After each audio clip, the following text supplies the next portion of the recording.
দর্শক, রাত পরে জিম্বাবুয়ের বিপক্ষে মারকুটে টি-20 লড়াই শুরু বাংলাদেশি দলের। নিয়মিত অধিনায়ক লিটন কুমার দাস চোটের কারণে আগেই বাদ পড়েছেন দল থেকে। বাংলাদেশ মিস করবে কাটার মাস্টার মুস্তাফিজুর রহমানকেও। তবে লিটন কুমার দাস ও মুস্তাফিজুরের অভাব পূরণ করতে আগেভাগে প্রস্তুতি নিয়ে রেখেছে টাইগার টিম ম্যানেজমেন্ট। জিম্বাবুয়ের বিপক্ষে সিরিজের প্রথম টি-20তে একজাক অলরাউন্ডার দেখা যেতে পারে।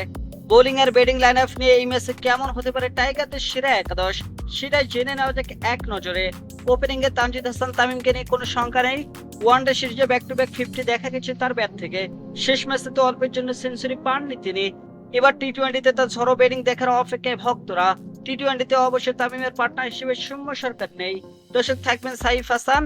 বামহাতি তানজিদ হাসান তামিমের সঙ্গে ডানহাতি সাইফের জুটি জমে উঠলে বাংলাদেশ এগিয়ে যাবে দারুণ ভাবে।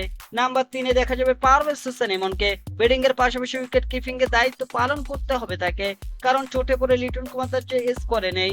আর অধিনায়ক লিটনের দায়িত্ব যাবে তৌহিদ হৃদয়ের কাঁধে। নেতৃত্বের পাশাপাশি ব্যাট হাতের সেরাটা দিতে হবে তৌহিদ হৃদয়কে।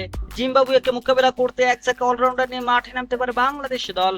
মুস্তাফিজ হোসেন সৈকত ব্যাটিং এর পাশাপাশি বোলিং অবদান রাখতে জানেন। অস্ট্রেলিয়ার বিপক্ষে কামব্যাক সিরিজের মধ্যে পারফরমেন্স করতে চাইবেন তিনি। শেখ মাহাদির মূল কাজ বোলিং এ হলে ব্যাট হাতে দলকে এগিয়ে নেওয়ার সামর্থ্য আছে তার। ওদিকে মোহাম্মদ সাইফুদ্দিন আবারও জাতীয় দলে ফিরছেন, তার উপর ভক্তদের প্রত্যাশা থাকবে যথেষ্ট। পেস বোলিং এর পাশাপাশি ব্যাটিং এও ঝড় তুলতে পারেন সাইফ। দর্শক, এই অলরাউন্ডাররা যদি নিজেদের সেরাটা দিতে পারেন, তাহলে তো ম্যাচের গতিপথ বাংলাদেশের পক্ষেই এগিয়ে যাবে। শেখ মাহাদি ও মুস্তাফিজ সৈকতের সঙ্গে বিশেষজ্ঞ স্পিনার হিসেবে থাকবেন একজন। নাসুম আহমেদ ও রিশাদ হোসেন আছেন সেই দৌড়ে। তবে বাঁহাতি নাসুমের সুযোগ পাওয়ার সম্ভাবনা সব থেকে বেশি।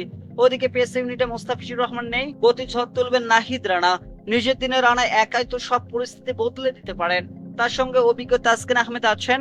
বাহাদুর শরীফুল ইসলামকেও দেখা যেতে পারে সেরা একাদশে।